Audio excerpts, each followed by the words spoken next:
Here are some new Greek buildings from Peter Pig.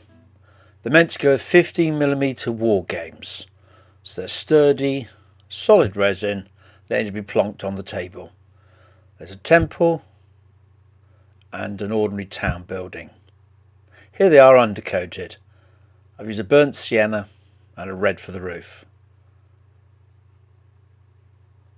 Now these are just the base coats. I've used acrylic, no undercoat, just straight acrylic straight onto the model, because these are getting ready for a war game I'm planning. I thought I'd mention here, there's lots of inks used these days. This is the Winsor & Newton burnt sienna. The picture's a bit blurry, sorry about that, but it's a really subtle ink. I use it quite a lot with figures and models. Just pop it on, it gives a really nice warm glow to it.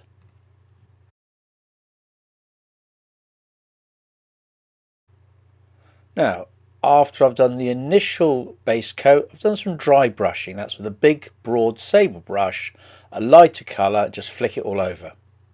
I think it's quite important to use a broad sable brush because it'll stick to the contours better. It'll flow over it much better.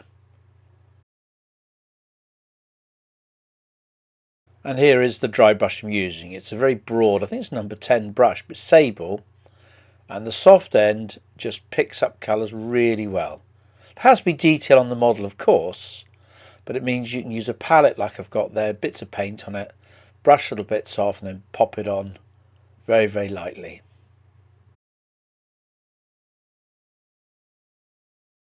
You can see the messy palette on the right. There's all sorts of colours, but having the colours on the palette means I can then mix them and make even new colours.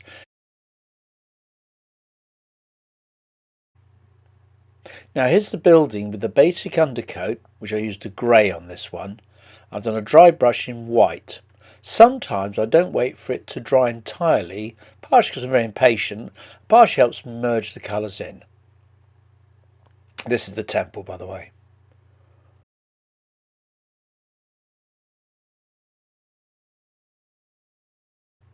This is the town building.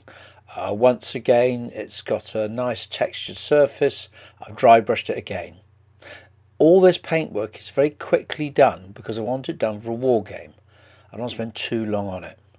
So this is the dry brushing on top of the base coat with a little bit more dry brushing to highlight certain areas, just for interest. The roofs. I've done the roofs a dark red, then highlighted with a little bit more red. The danger is if you put too much white in, you end up with a pink roof, which would look a bit odd, but that's all dry brush there. Later on I'll probably put a red ink on as well. But the effect is quite nice because you've got light and dark. Because don't forget, when you play war games, you're indoors and the lighting's not as good. Now here's little individual little flecks of white here and there. So instead of dry brush, I've actually put little splotches of white. Just give the building more texture. So a little bit of white and just put a little splash here and a splash there, and it gives an unevenness, and as I've just said, it allows it to be a little bit brighter because it's indoor lighting, which is nowhere near as good as outdoor lighting. Here they are again. You can see they look very messy close up. From a distance they look very pleasing and nice on the war games table.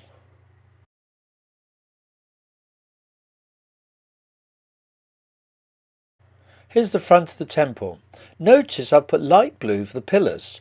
Most Greek buildings and statues are actually coloured. We see them white these days because all the colours washed off.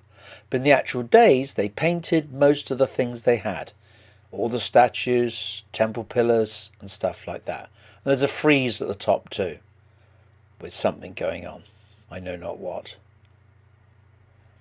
Here's an ink put on the roof. Once again, it looks a little bit clumsy close up, but on the war games table gives a little bit of light and shade.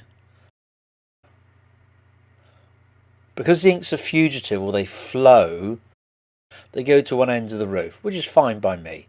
It looks nice.